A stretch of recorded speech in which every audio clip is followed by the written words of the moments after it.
Hello, dear students of class ninth. You know it very well that there are five stories in your course. They are story number 2, Old Man at the Bridge. Third, first one, Old Man at the Bridge. Second one, A Horse and Two Goats. Third, Hearts and Hands. Fourth, A Face in the Dark. And last, An Angel in Disguise. These are the five stories that you will study this year. Old Man at the Bridge you already studied. Story A Horse and Two Goats and An Angel in Disguise will be taught later. Here I am going to start the chapter Hearts and Hands by O. Henry. First of all, you must know about the outline about the story. What is written in Hearts and Hands story. Here a very well dressed, listen it carefully, a very well dressed, beautiful young woman named Miss Fairchild. The name of the woman was Miss Fairchild, was seated in a coach on the train when two men arrived and took the seat facing her.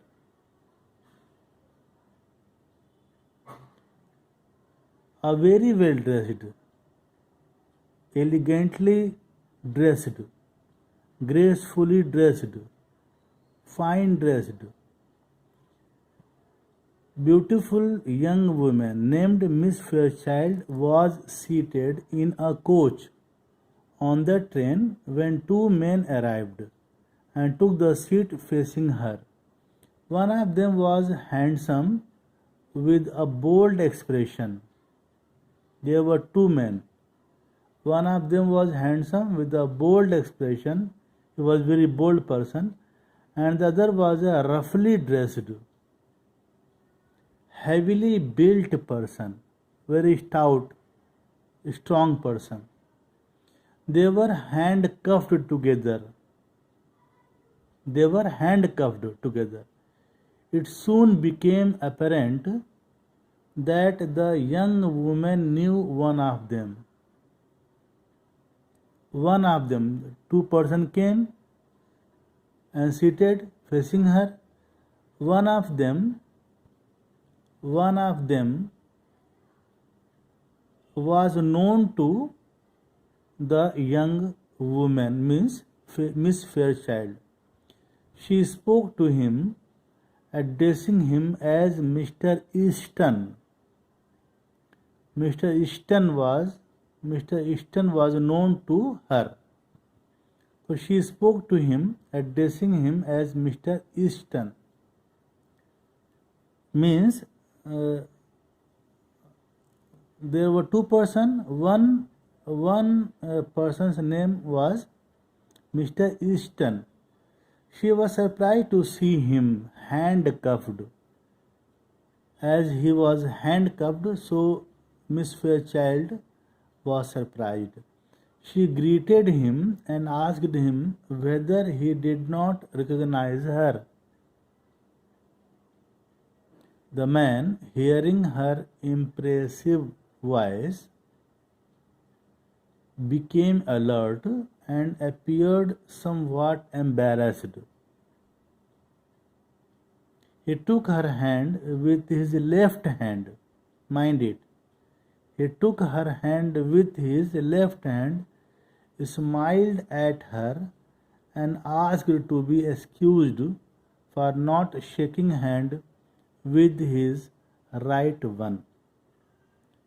He, yes, he asked, he apologized, he asked to be accused for not shaking hand with his right hand because his left hand was handcuffed. His left hand, Mr. Easton's left hand was handcuffed. Uh, Smiled at her and asked to excuse for not shaking hand with his right one. His right hand was handcuffed. So he shook her hand with his left hand.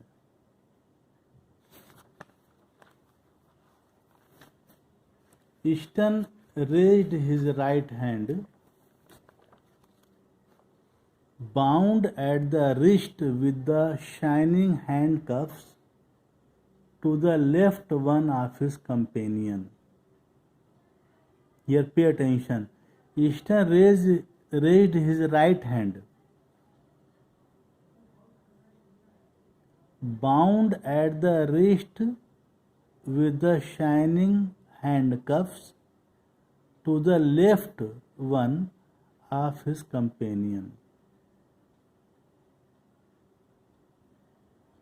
The girl's eye showed confusion. As the glow faded from her cheeks, Easton looked amused. Before he could speak again, the other man stopped him. He had been observing the scene. He volunteered an explanation that Easton was a marshal and both of them were going to Leavenworth prison for 7 years for counterfeiting.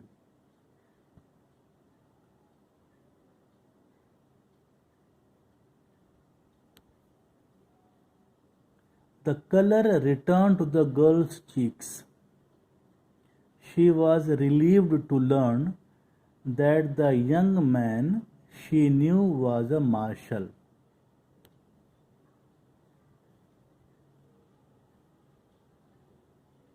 But she was surprised that Easton had left Washington and now preferred to live in the West.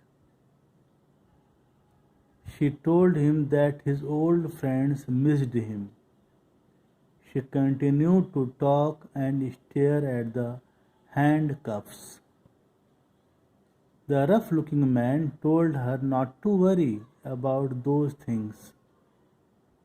All marshals handcuffed themselves to their prisoners to keep them from fleeing.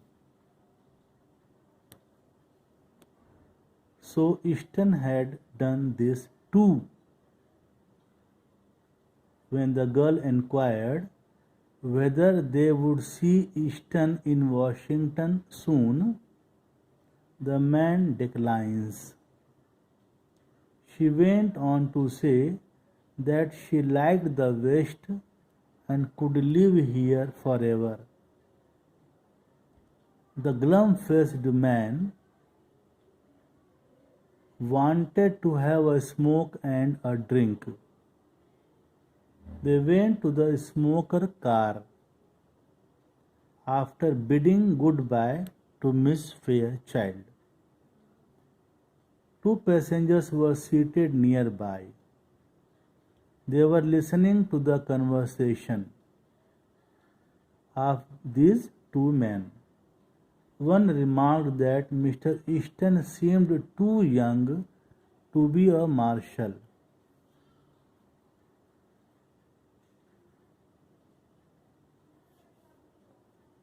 The other passenger corrected the mistake. Mr. Easton was not the marshal. He was the counterfeiter. Because no police officer handcuffed a criminal to his right hand.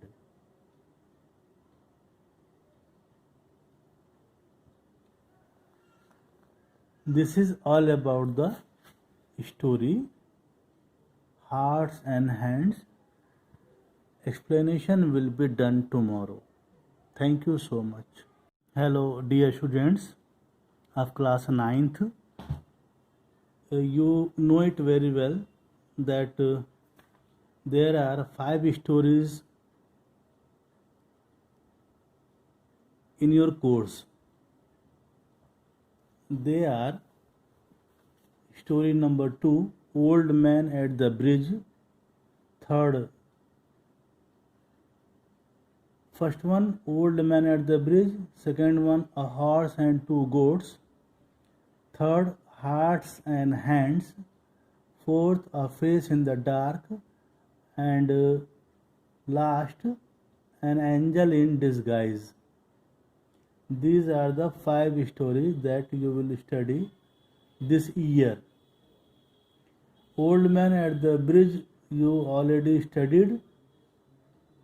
Story A Horse and Two Goats and An Angel in Disguise will be taught later. Here I am going to start the chapter Hearts and Hands by O. Henry. First of all, you must know about the outline about the story. What is written in Hearts and Hands story. Here a very well dressed, listen it carefully, a very well dressed, beautiful young woman named Miss Fairchild. The name of the woman was Miss Fairchild, was seated in a coach on the train when 2 men arrived and took the seat facing her.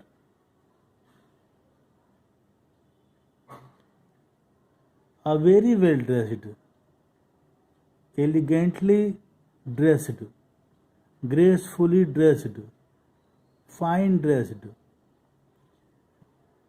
beautiful young woman named Miss Fairchild was seated in a coach on the train when 2 men arrived and took the seat facing her. One of them was handsome with a bold expression. There were 2 men. One of them was handsome with a bold expression. He was a very bold person. And the other was a roughly dressed, heavily built person, very stout, strong person. They were handcuffed together. It soon became apparent that the young woman knew one of them. 2 persons came and seated facing her. One of them was known to the young woman, Miss Fairchild. She spoke to him, addressing him as Mr. Easton.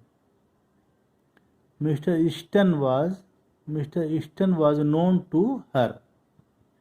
So she spoke to him, addressing him as Mr. Easton. Means there were 2 persons. One person's name was Mr. Easton. She was surprised to see him handcuffed. As he was handcuffed, so Miss Fairchild was surprised. She greeted him and asked him whether he did not recognize her. The man, hearing her impressive voice, became alert and appeared somewhat embarrassed. He took her hand with his left hand. Mind it. He took her hand with his left hand, smiled at her, and asked to be excused for not shaking hand with his right one. He, he asked, he apologized, he asked to be accused for not shaking hand with his right hand because his left hand was handcuffed. His left hand, Mr. Easton's left hand was handcuffed. Smiled at her and asked to excuse for not shaking hand with his right one. His right hand was handcuffed. So he shook her hand with his left hand.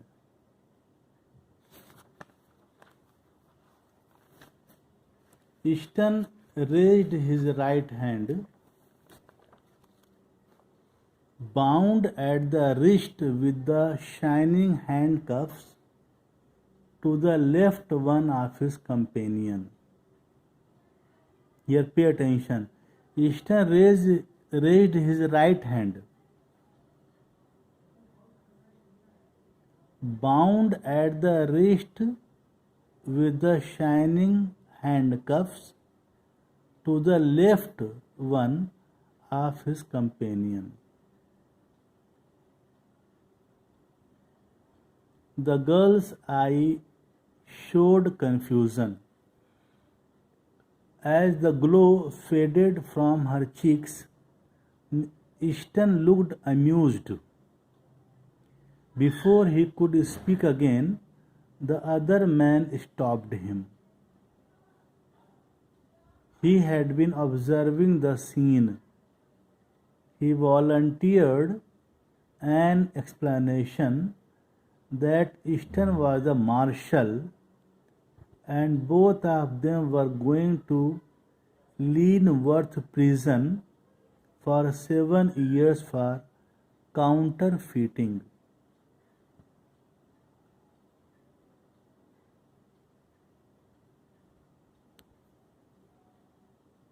The color returned to the girl's cheeks. She was relieved to learn that the young man she knew was a marshal.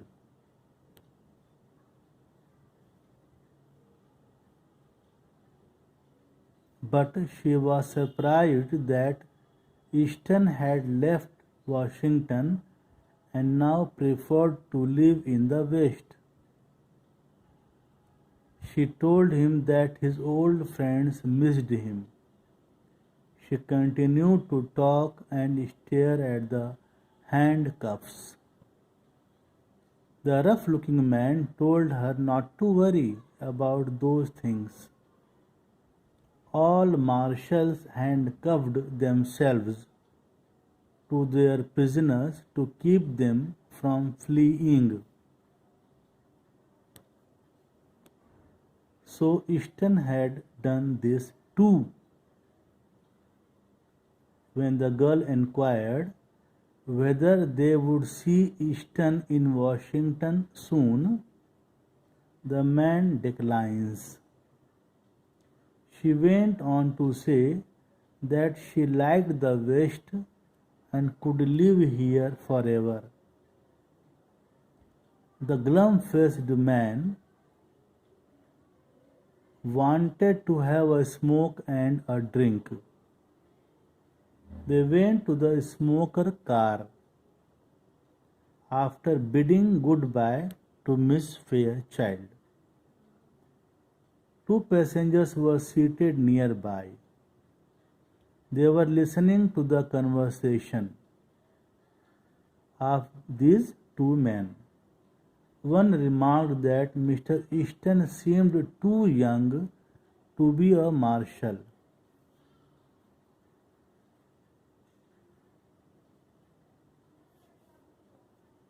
The other passenger corrected the mistake.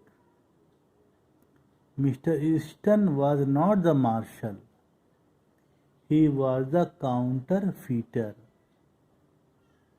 because no police officer handcuffed a criminal to his right hand.